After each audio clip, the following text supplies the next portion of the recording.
Hey, welcome, all my right thinkers. Thanks for tuning in to check out your boy, P Funk. Thinking right out here in my lab, doing what I do for you. Today, I got something good for you. Hope you enjoy it. I'm feeling good about it. Let's get started. Right here in 25 Rules to Live By. Storytelling, story with a message in the story for life. These are life lessons. I'm giving them, you receiving them. It's a good deal. Let's keep it going. Right thinking mission is to enlighten, inspire, educate, and motivate you, the individual, to a higher spiritual level of enlightenment.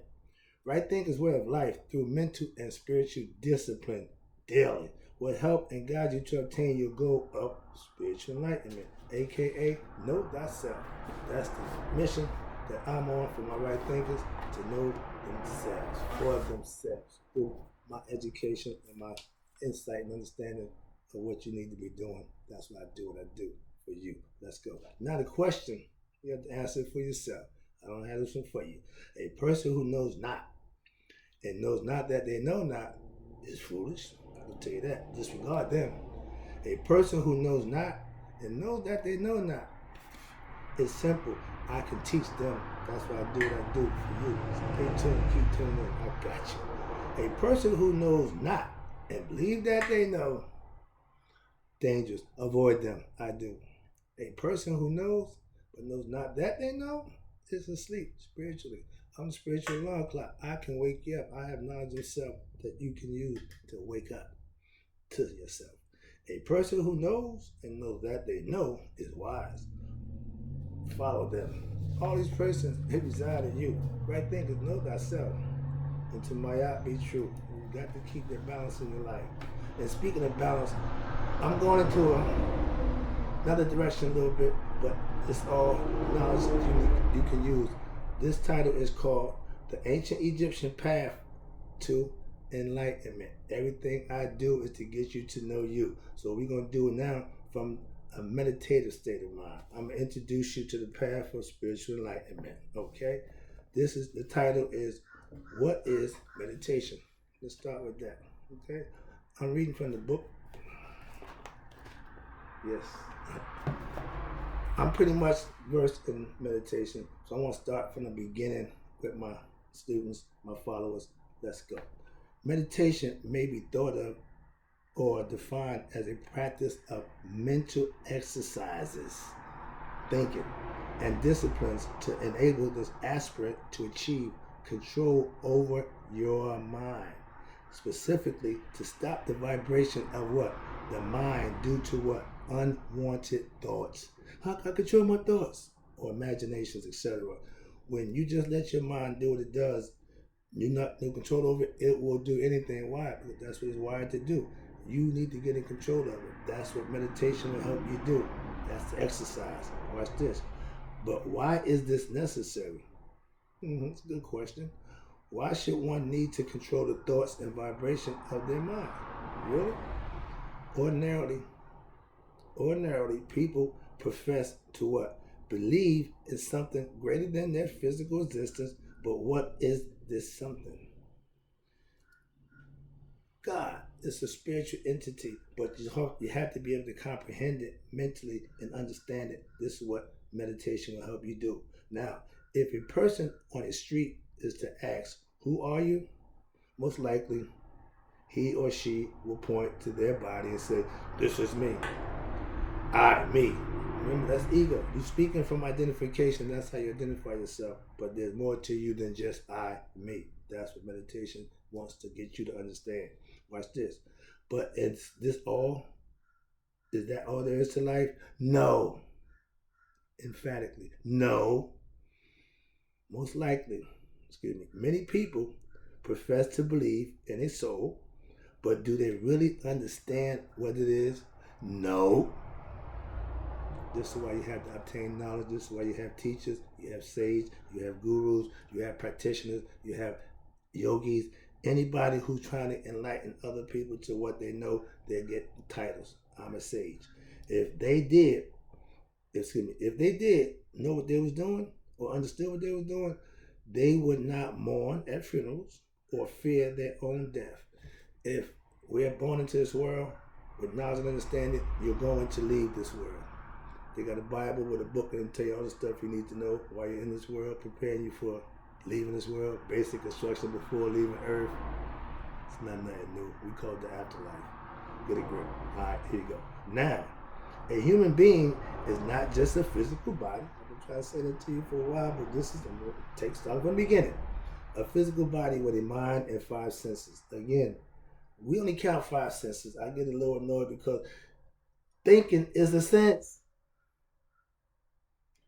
Okay, maybe that's just my concept, but you need to, in order for you to smell something, you got to, sense it, you got to, think it, you got to, come on, man. So that's just me. That's my little pet peeves when it comes to 5 sense nonsense. I got 6, okay? I use my brain. That means I got ESP, extrasensory perception, all right? In reality, there is a deeper existence. ESP tells me that. A vast ocean of reality of which most people are not even aware of. Yeah. If you don't study, if you don't go back and do your homework, the due diligence, you don't know. Somebody gonna tell you, you just gonna say, well, that's what he said.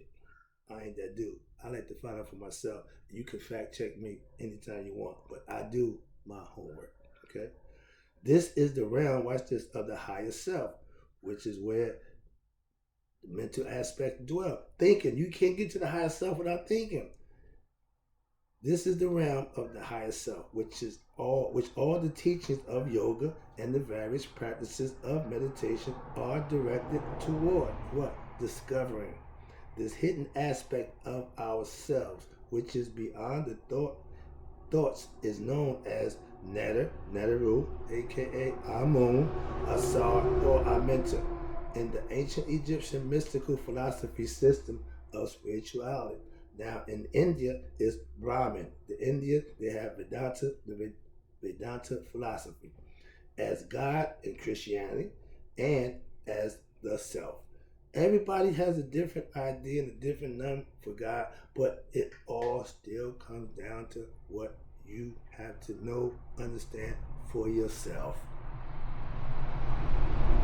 Due to mental, watch this, distractions again, and erroneous thoughts and lifestyles, people are unable to discover their true higher nature, and thus they experience a limited experience as ordinary human beings until the time of death. Yeah, now is a problem. You go through life, you just jitterbug and having fun, you got a good job, you got a good career, you got everything going your way, but you ain't thought twice about God. Why? Because you doing you. You ain't need God, everything going your way. But then when it's time to die, oh Lord, oh God, oh now you want God. That's what I'm trying to show you. Now watch this. The higher self is in human beings is like air. Air is free, moving in unobstructed manner. It circles the earth. However, if a certain volume of air were to be caught in an airtight bottle, the air was seen to be caught, trapped in a body of existence.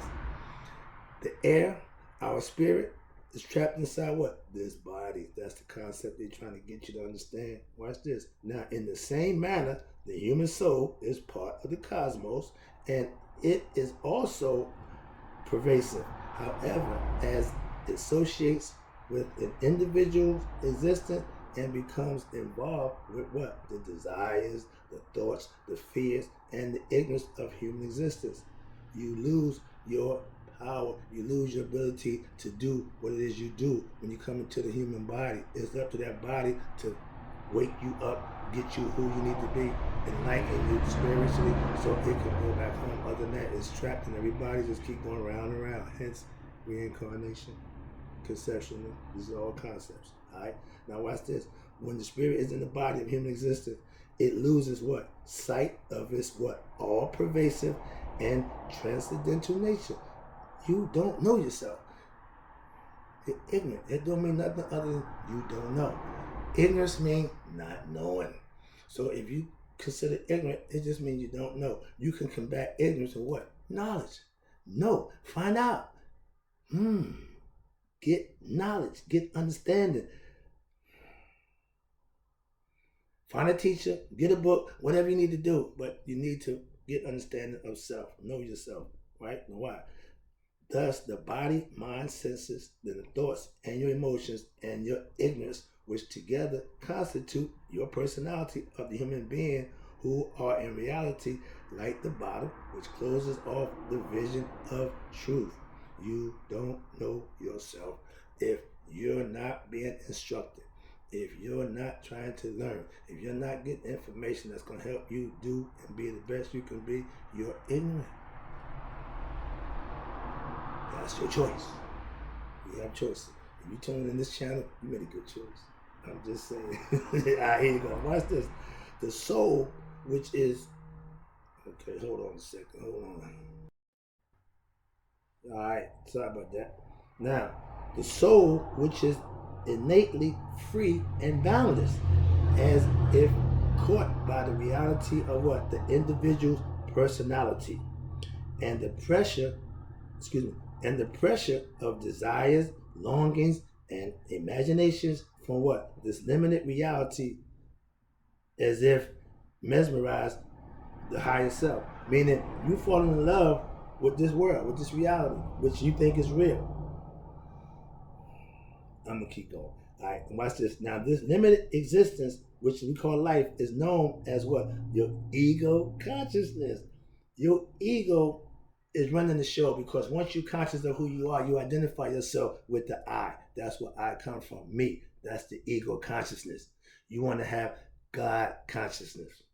You want to elevate your consciousness from the lower level to the higher level. That's the whole concept, and that's what meditation helps you do. That's what right thinking philosophy tells you to do or teaches you to do. I use the same philosophical concepts of meditation to do the same thing. Watch this. So, from being universal, which is the soul, begins to what? Believe itself to be the individual. The spirit that's in me think this is me, this is him. However, watch this. In reality, the soul never stopped being universal. Your soul is still universal, but the personality of the human being is like what? A transient veil, like a magical illusion. At night, the stars appear to be minuscule, but if they were to get up closer, you would see that they are massive heavenly bodies. In the same way, if you were to get closer to your real self, you would see that it is expansive and limitless. My man Infodices say, your brain, your mind, think unlimited, think unlimited. Don't limit yourself with boundaries and thoughts that I can't. Think I can. Think unlimited. In most people, their ego personality is so prominent, okay, that they cannot see beyond this reality. You so caught up in I, with me, with the ego, you keep talking about the devil, the devil. It's your ego. The devil don't exist. The Egyptians didn't have a concept of devil. Your ego is the devil that you talk about conceptually. Watch this. Now, through the process, here we go. Through yoga philosophy, aka right thinking and meditation, a human being has the possibility of breaking through the confinement of what? Individuality, in order to discover universality and limited expansion of your consciousness, aka becoming God conscious, or a right thinking master. So in reality, every human being is not limited and finite. There is a greater reality which can and must be discovered, aka know thyself, self-discovery, whatever you want to call it.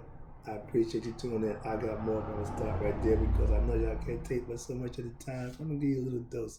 I'll be back. I appreciate you.